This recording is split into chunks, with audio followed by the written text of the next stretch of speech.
आपको बताएं कि मुल्क के मुख्तलिफ इलाकों में मानसून सीजन रंग जमा रहा है। कहीं बादल बरस पड़े और कहीं बरसने को तैयार हैं।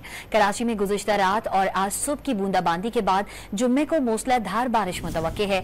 नेशनल डिजास्टर मैनेजमेंट अथॉरिटीज की जानिब से 6 से 10 जुलाई के दौरान खैबर पख्तूनख्वा, सिंध, पंजाब और बलूचिस्तान में बारिशों के बाइस नदी नालों, दरियाओं में तोगयानी और अर्बन फ्लडिंग के खदशात का अलर्ट जारी है। मुल्क के मुख्तलिफ इलाकों में मानसून सीजन के बादल छाए हुए हैं। कराची के मुख्तलिफ इलाकों में गुज़श्ता रात और आज सुबह हल्की बारिश से मौसम कदरे खुशगवार हो गया। महकमा मौसमियात के मुताबिक शहर में जुमे से मूसलाधार बरसात मुतवक्को है। पंजाब में भी मानसून सीजन के दूसरे स्पेल का आगाज 5 जुलाई से होगा। 10 जुलाई तक पंजाब के मुख्तलिफ अजला में बरखा रुत बरसती रहेगी। PDMA ने 7 जुलाई से बड़े दरियाओं में पानी के बहाव में नुमाया इजाफे से खबरदार कर दिया। शुमाली और वस्ती पंजाब में शदीद बारिश के बाइस अर्बन फ्लडिंग का खतरा है। NDMA ने 6 से 10 जुलाई तक मुल्क में बारिश, आंधी और तूफान का अलर्ट भी जारी कर दिया। अलर्ट में इस्लामाबाद, रावलपिंडी, लाहौर, गुजरावाला में बारिश और तूफान की पेशगोई की गई है। खैबर पख्तूनख्वा और गिलगित बल्तिस्तान में भी इस दौरान शदीद बारिशों के बाइस लैंड स्लाइडिंग का खदशा है। NDMA के अलर्ट के मुताबिक कराची में भी 6 से 10 जुलाई तक बारिशों का इम्कान है। इसी दौरान सिंध के मुख्तलिफ इलाकों में अर्बन फ्लडिंग और शदीद बारिशों का खतरा भी दरपेश रहेगा।